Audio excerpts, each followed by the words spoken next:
स्वागत है आप सभी का ज्ञानकुंज क्लासेज में। आज ये आपका अर्थमेटिक प्रोग्रेशन का पार्ट 2 वीडियो है। इसके पहले वाले पार्ट 1 वीडियो में आप लोग को अर्थमेटिक प्रोग्रेशन से संबंधित सभी थ्योरी कराए हुए थे, ठीक है। तो आज इसके बारे में अर्थमेटिक प्रोग्रेशन पार्ट 2 में आज हम लोग को बताने वाले हैं कि इससे संबंधित क्वेश्चन कैसे पूछा जाता है। तो इसके पहले वाला पार्ट 1 वीडियो में जो हम बनाए हुए थे वीडियो, उसमें थ्योरी से संबंधित जितने क्वेश्चन से संबंधित आप लोग थ्योरी बताए हुए थे, तो उसको अगर आप लोग कंप्लीट कर लिए होंगे तो चलिए आज हम लोग इसके बारे में अध्ययन करते हैं। इसके पहले में ये बताना चाहते हैं कि अगर क्लास थ्योरी में अगर आप लोग उसको बढ़िया से कर लिए होंगे तो पार्ट 2 में जितने भी तरह के क्वेश्चन आपको मिलेंगे उसको आप लोग बिल्कुल आसानी से कर सकते हैं। आप बिल्कुल उसको बहुत ही आसान तरीके से बना सकते हैं, ठीक है। तो चलिए इसके बारे में हम लोग अध्ययन करते हैं।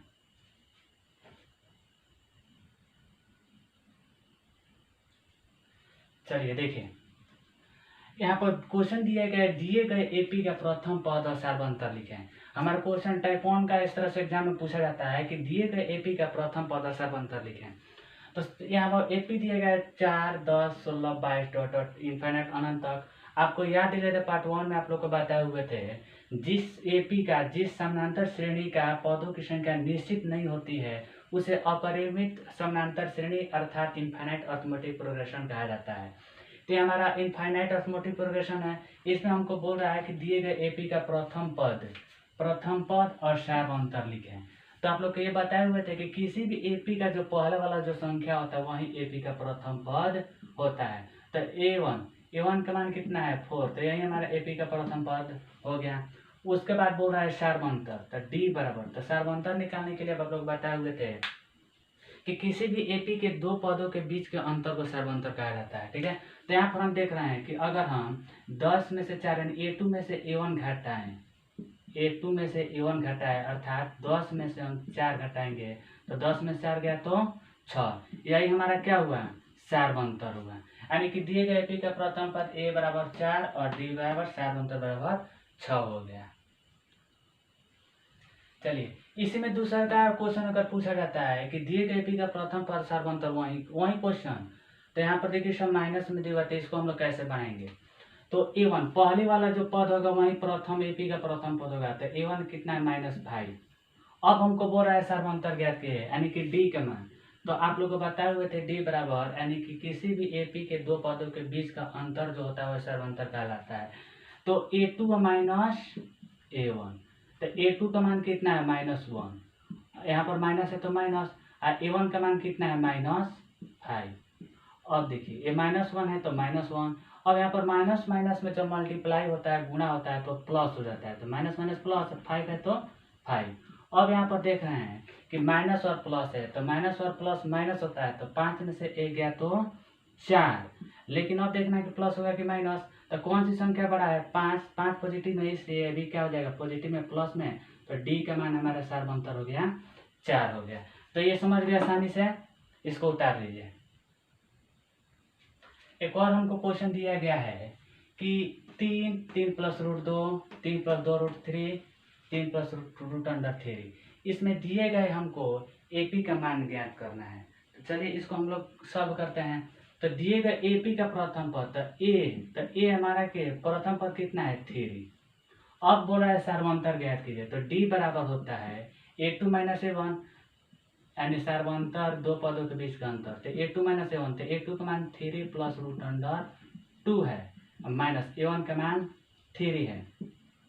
तो अब यहाँ पर हम देख रहे हैं कि 3 यहाँ पर 3 प्लस में और यहाँ पर माइनस में, तो प्लस माइनस खत्म हो जाएगा तो रूट 2 बचेगा। तो यही हमारा सार्वंतर हो गया, रूट यानी डी बराबर सार्वंतर बराबर रूट 2, यही हमारा आंसर हो गया। अब दूसरा टाइप का, पहला टाइप का क्वेश्चन आप तो समझ गए। अब दूसरा टाइप का क्वेश्चन है कि दिए गए एपी का 11वां पद लिखें, चाहे कोई भी पद बोल सकता है। तो हमको अगर जैसे दिया गया है कि दिए गए एपी के 11वां पद लिखे हैं, 10वां पद लिखे हैं, 20वां पद लिखे हैं, ये इस टाइप का क्वेश्चन आपको बोर्ड के एग्जाम में पूछा जाता है। तो चलिए इसको हम लोग बनाने से पहले देखिए हम लोग क्या करेंगे। तो सबसे पहले इसमें ए का मान बताइए, तो ए का मान कितना होगा 2। डी, तो डी बराबर सार्वंतर बराबर A2 minus A1, A2 minus A1, तो ए2 का मान कितना है 4 माइनस ए1 का मान 2, यानी कि डी का मान कितना आ गया 2 आ गया। अब देखिए यहाँ पर बोल रहे हैं 11वां पद निकाले हैं, अर्थात nवां पद। तो an का फॉर्मूला आप लोग बताए हुए थे कि a plus n minus one into D होता है। यही हमारा एपी का व्यापक रूप, चाहे कोई भी पद निकालने का हमारा फॉर्मूला होता है। तो a यहाँ पर लिख दिए, यानी n एपी का पद और नंबर कौन सा पद बोला है 11वां। चलिए a का मान बोलिए कितना है 2 प्लस n का मान कितना बोला गया है, कौन सा पद बोला गया है, तो 11। तो 11 माइनस 1 और d का मान कितना आया है 2। तो देखिए 2 प्लस 11 में से 1 गया तो 10, यहाँ पर मल्टीप्लाई है 2।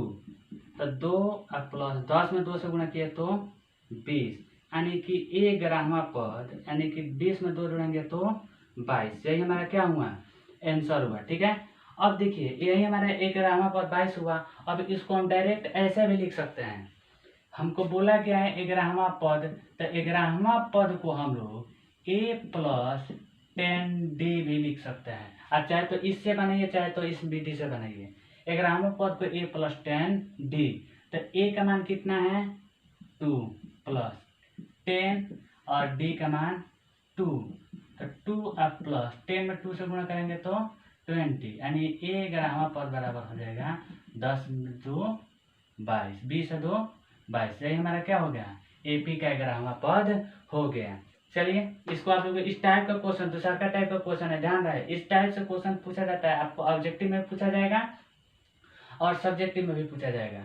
और आप लोग के बाद ध्यान दिला दें कि अगर ये बढ़ते हुए संख्या में रहेगा, आरोही क्रम में रहेगा, तो कोई भी पद पूछेगा ना, जैसे 11वां पद पूछा था तो 11 में 2 से गुणा करेंगे तो 11 गुना के 22। यहीं पर पूछा था तब 50वां पद, तो 50 में 2 से गुणा कर देते तब 50 गुना के 100। अगर पूछा होता 30वां पद तो 30 में 2 से गुणा कर देते 30 गुना का 60। ध्यान रहे जब ये आरोही क्रम में रहता है तब। तो टाइप दूसरा के क्वेश्चन हुआ, तो आप लोग इसको नोट कर लीजिए।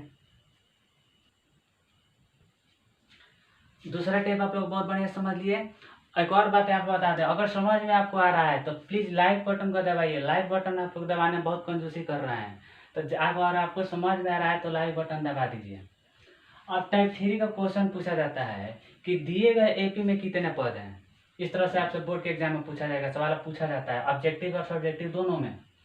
कह रहा है कि दिए गए एपी में कितने पद है, यानी कि इसमें एन का मान बताना है कि इस एपी में कुल कितने पद दिया गया है। 7 से शुरू हुआ है, 2 से 5 पर खत्म हुआ है, यानी परिमित समानांतर श्रेणी है। तो आखिर 7 से जब शुरू होता है और 2 से 5 पर खत्म होता है, तो इसके बीच में कुल कितने टर्म है, कितने पद है, हमको निकालना है। तो इसके निकालने का फॉर्मूला आप लोग होता है an बराबर a plus n minus 1 into D होता है। इसी फार्मूला से हम लोग निकालेंगे। ठीक है, तो चलिए तो सबसे पहले a का मान बताइए। a का मान 7 यानी 7, d का मान, तो d का मान कितना होगा a2 minus a1, a2 minus a1, तो a2 का मान 13 माइनस a1 का मान 7, यानी कि d बराबर 13 में 7 गया तो 6, यानी कि d का मान कितना आ गया 6। अब देखिए हमारा एपी का व्यापक रूप होता है an बराबर होता है a plus n minus 1 into D होता है। तो अब देखिए इसका 205 हमको जो है ना वही an यानी किसी एपी का अंतिम पद है। तो an पद कितना है 205 बराबर a का मान कितना है 7 प्लस, चूंकि n का मान तो दिया नहीं है, n का मान निकालना है, तो n माइनस 1 और d का मान कितना है 6। अब देखिए 7 इधर प्लस में है, इसको पक्षांतरित करेंगे तो माइनस में हो जाएगा। तो 205 माइनस 7 बराबर, अब 6 में n से गुणा करेंगे 6n, और 6 में माइनस 1 से गुणा करेंगे तो माइनस 6। अब इसको 205 में से 7 घटाएंगे तो 100 कितना होगा 98। अब देखिए माइनस में ये 6 इधर माइनस में इधर आएगा तो प्लस में बराबर 6n। इसको जोड़ेंगे हम जब तो ये हो जाएगा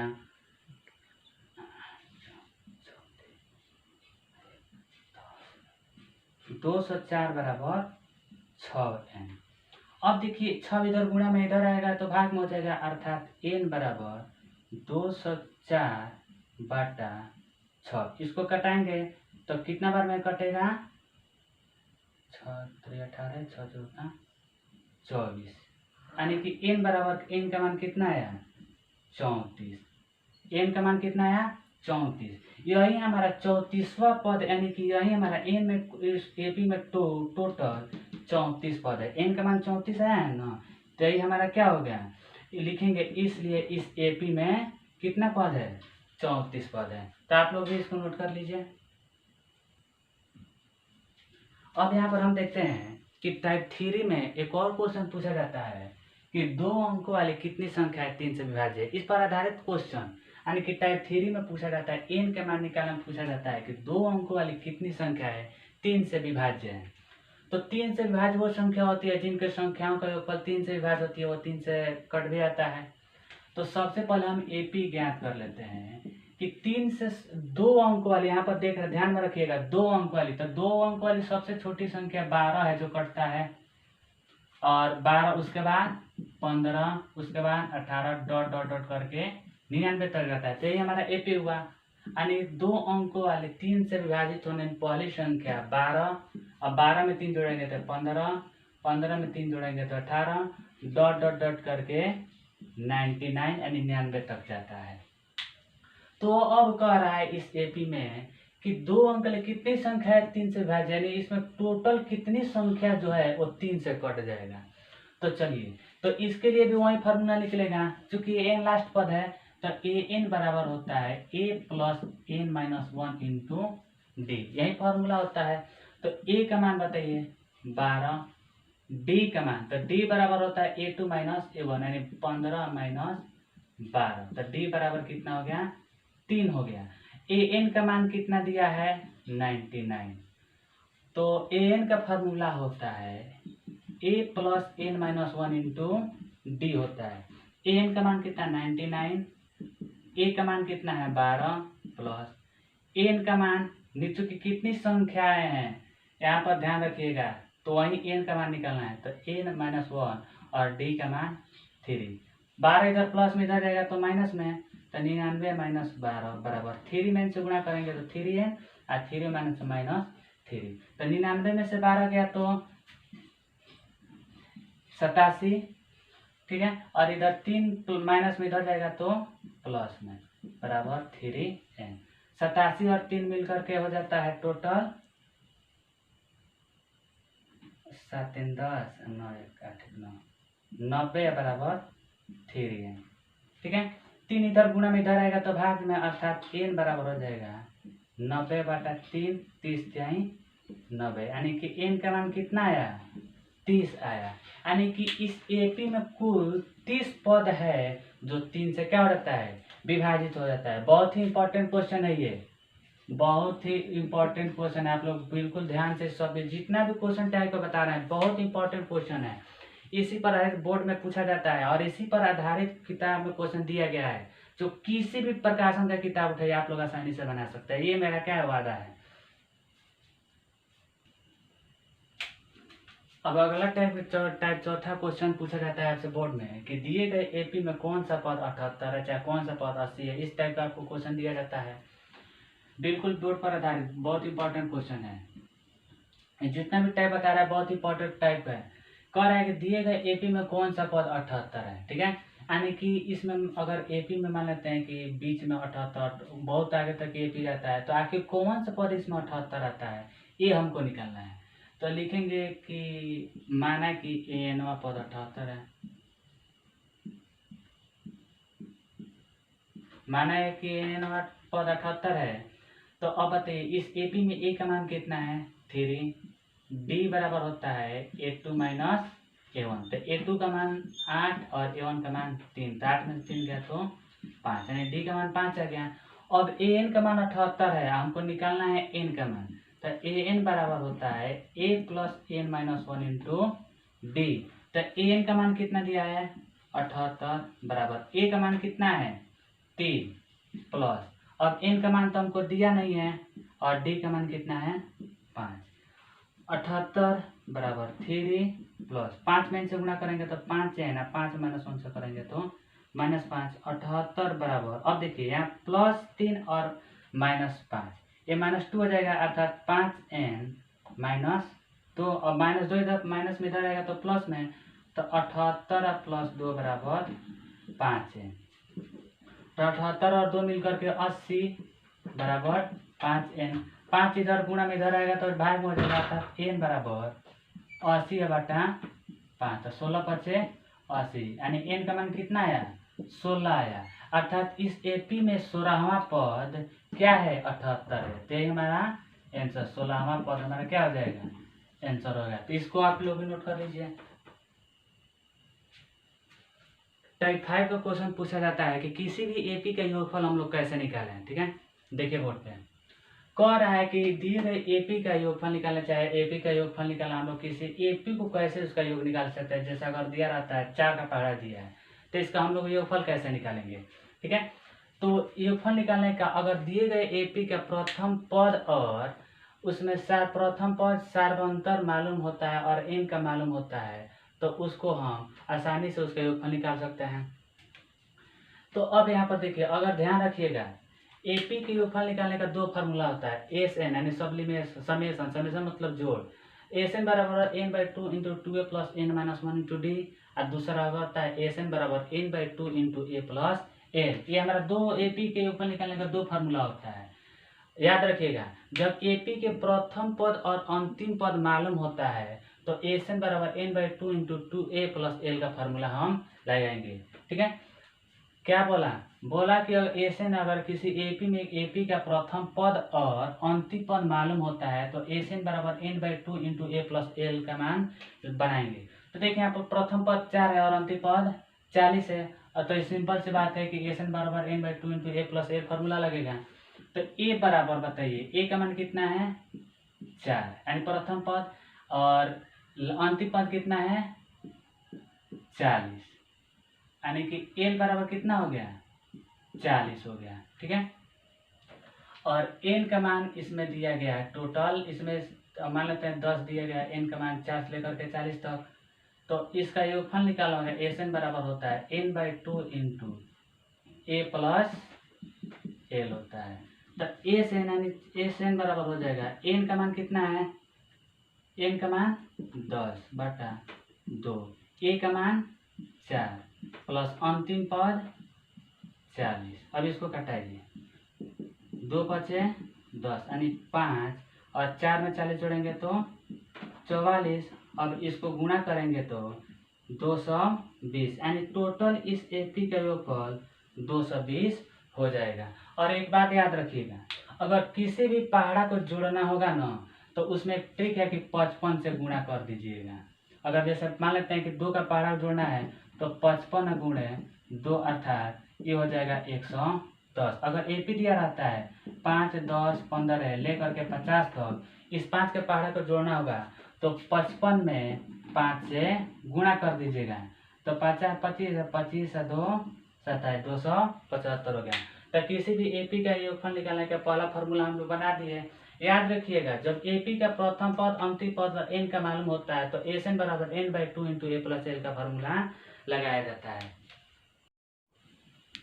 अब किसी एपी में दूसरा टाइप का क्वेश्चन होता है योगफल निकालने का, कि अगर किसी यूपी में पद का मान मालूम हो, एन यानी एन का मान मालूम हो, प्रथम पद मालूम हो और डी सार्वंतर मालूम हो तो उसका योगफल कैसे निकालेंगे। तो ए का मान बोलिए कितना है? 2, डी बराबर हो जाएगा 8 2 माइनस 7, तो 7 में से 2 घटाएंगे तो डी का मान 5। अब बताइए कितना पद बोल रहा है? 10 को पद, तो एन का मान 10, यानी कह रहा है कि इस एपी में 10 पदों का योग ज्ञात कीजिए। तो एस एन बराबर होता है N by 2 into 2a plus N minus 1 into D होता है। तो एस एन का मान कितना बोला है? 10, तो 10 बटा 2, ए का मान कितना है? 2 प्लस एन का मान 10 माइनस 1 और डी का मान 5। तो एस 10 बराबर हो जाएगा 2 से कट जाएगा 5 बार में तो 5, और 2 में 2 से गुणा करेंगे तो 4 और प्लस 10 में से गिर जाएगा तो 9 और 9 बचे 45। एस 10 बराबर हो जाएगा 5 और गुणे 45 और 5 कितना हो जाएगा? 49, और 49 में 5 से गुणा करेंगे तो 9 बचे 45 और 5 का 20 और 2 22। यही हमारा इस एपी में 10 पदों का क्या हो गया? एक फल आंसर हो गया। देखिए 45 और 4 49 हो गया, 49 में गुणा किया 9 पचे 45 और 4 पचे 20 और 4 24, अर्थात इस एपी में 10 पदों का योगफल 245 हमारा आंसर हो गया। तो इसको भी इस टाइप का भी क्वेश्चन पूछा जाता है एग्जाम में, इसको नोट कर लीजिए। अभी तक आपने टोटल टाइप 5 प्रकार के क्वेश्चन पढ़ लिए। अब टाइप 6ठा क्वेश्चन आता है बोर्ड के एग्जाम में, चाहे आपके किताब में भी इस पर आधारित सवाल दिया है। कह रहा है कि किसी एपी का 31वां पद ज्ञात कीजिए जिसका 11वां पद 38 तथा 16वां पद 73 है। यानी कहने का मतलब है किसी एपी में 11वां पद 38 है और 16वां पद 73 है, तो उस एपी का 31वां पद ज्ञात कीजिए। ठीक है, तो यहाँ से इसको हल करेंगे। कह रहा है कि 11वां पद, तो A11 बराबर है 11वां पद है कितना दिया है 38 और 16वां पद दिया है 73। तो कह रहा है कि 31वां पद ज्ञात कीजिए, इसका 31वां पद कितना होगा। ठीक है, तो अब यहाँ पर देखिए ये हमारा 11वां पद 38 दिया है। तो आप लोग को याद होगा कि जब भी हम कहते थे कि चौथा पद ज्ञात कीजिए A4, तो इसको हम A+3D करते थे, अर्थात A यानी कि अर्थात A+3D को हम A4 कर A+3D, अच्छा A+3D बराबर A4, यानी कि 11वां पद को हम A+10D लिख सकते हैं बराबर 38। ये हमारा समीकरण बना, इसको समीकरण 1 कर दीजिए। उसी तरह से 16वां पद को हम A+15D लिख सकते हैं, ये हो जाएगा 73। समीकरण 2 कर लीजिए। अब देखिए आप लोग को याद कीजिए कि दो चल रैखिक समीकरण आप लोग को बताए हुए थे कि इसको किसी भी विधि एक विलोपन विधि से हल कर दीजिए, चाहे प्रतिस्थापन विधि से हल कीजिए। तो अब यहाँ पर हम देख रहे हैं कि आसानी से A गायब हो जाएगा। तो समीकरण 1 में से समीकरण 2 घटा लीजिए, चाहे समीकरण 2 में से समीकरण 1 घटा लीजिए। समीकरण 2 में समीकरण 1, तो समीकरण 2 में से दो क्या है A+15D बराबर 73 और समीकरण 1 क्या है A+10D बराबर 38। घटाना है। अब आप लोग को बताए हुए थे कि दो चल रही समीकरण में कि जब भी माइनस किया जाता है तो नीचे वाला का चिन्ह बदलता है। ये प्लस में है तो माइनस में, प्लस है तो माइनस में, प्लस है तो माइनस में। ये प्लस ए माइनस ए क्या हो गया, खत्म हो गया। अब यहाँ पर प्लस में 15D और माइनस में 10D, तो 15 गो डी में से 10 गो डी चला जाएगा तो 5 गो डी बचेगा। ठीक है, अब यहाँ पर 73 उसमें 38 घटाएंगे तो ये हो जाएगा हासिल जगह 13 में से 8 गया तो 5 और 7 में से 6 में से 3 गया तो 3। ठीक है, अब देखिए 5 इधर गुणा में है, ठीक है, 5 इधर गुणा में इधर आएगा तो भाग में हो जाएगा, इसको मिटा देते हैं। तो D बराबर हो जाएगा 35/5, तो कितना बार में कटेगा 7 × 35, यानी कि D का मान कितना आ गया 7। अब हमको A का मान निकालना पड़ेगा, तो D का मान अगर हम समीकरण 1 में रख देंगे तो हमारा A का मान निकलेगा, तो लिखेंगे D का मान समीकरण 1 में रखने पर, समीकरण 1 में चाहे 2 में रखने पर। तो समीकरण 1 क्या है A+10D बराबर 38, तो A+10 और D का मान कितना आया है 7 बराबर 38, यानी कि A+10 70 बराबर 38। 70 इधर प्लस में है, इधर जाएगा तो माइनस में, तो A बराबर 38 माइनस 70, तब A का मान कितना हो गया, इसको घटाएंगे तो 70 में से 38 हो जाएगा तो 2 और 70 में से 38 घटा लेंगे। ठीक है, घटाए देखिए ये हो जाएगा 2 और 6 में से 3 गया तो 3, यानी कि माइनस 32, यानी कि A का मान कितना आ गया -32 आ गया। अब कह रहा है कि इसका 31वां पद ज्ञात कीजिए, 31वां पद। तो 31वां पद को हम A+30D लिख सकते हैं। तो A का मान कितना हो जाएगा, दिया है A का मान आ गया -32 प्लस 30 गुणे D का मान 7, तो -32। ठीक है, यहाँ पर दिखा नहीं दिखाया जा रहा था, यहाँ पर देखिए A31 बराबर हो जाएगा -32 और इसको गुणा करेंगे तो 210। अब घटा लीजिए ये हो जाएगा 10 में से 2 गया तो 8 और यानी कि इसका 31वां पद कितना हो जाएगा 178 हो जाएगा। यही हमारा आंसर हो गया। इस प्रकार आप लोग का अर्थमेटिक प्रोग्रेशन का क्लास आज खत्म हुआ। तो आज को आप लोग के जितने भी टाइप का क्वेश्चन बताए हुए हैं तो आप लोग उसको बढ़िया तरीके से कर लीजिएगा, क्योंकि जो टाइप ऑफ क्वेश्चन बताए हुए हैं आपका कोई भी प्रकाशन का किताब हो, चाहे वो एनसीईआरटी की किताब हो, चाहे लोक भारती प्रकाशन का किताब हो, चाहे आर एस अग्रवाल का किताब हो, चाहे के पांडे की किताब हो, तो अगर ये टाइप आप लोग बना लेते हैं तो कोई भी किताब का क्वेश्चन आपसे नहीं छूटेगा, चाहे वो बोर्ड के एग्जाम हो, चाहे कॉम्पिटिटिव तरह का एग्जाम हो, कोई भी क्वेश्चन नहीं छूटेगा। तो आप लोग इसको बढ़िया तरीके से तैयारी कर लीजिएगा। टाइप का क्वेश्चन बता दिए हुए हैं और इस पर आधारित क्वेश्चन आपके किताब में दिया गया है, तो आप लोग बना लीजिएगा। और आपको यहाँ पे बताना है कि आपको ये वीडियो कैसा लगा, आपको पूरा बढ़िया से समझ में आया तो प्लीज़ इस वीडियो को ज़्यादा से ज़्यादा लाइक कीजिए, शेयर कीजिए और सब्सक्राइब कीजिए। फिर ठीक है, और मिलते हैं कि अगले वीडियो में। तब तक के लिए यहीं तक इसको ब्रेक करते हैं।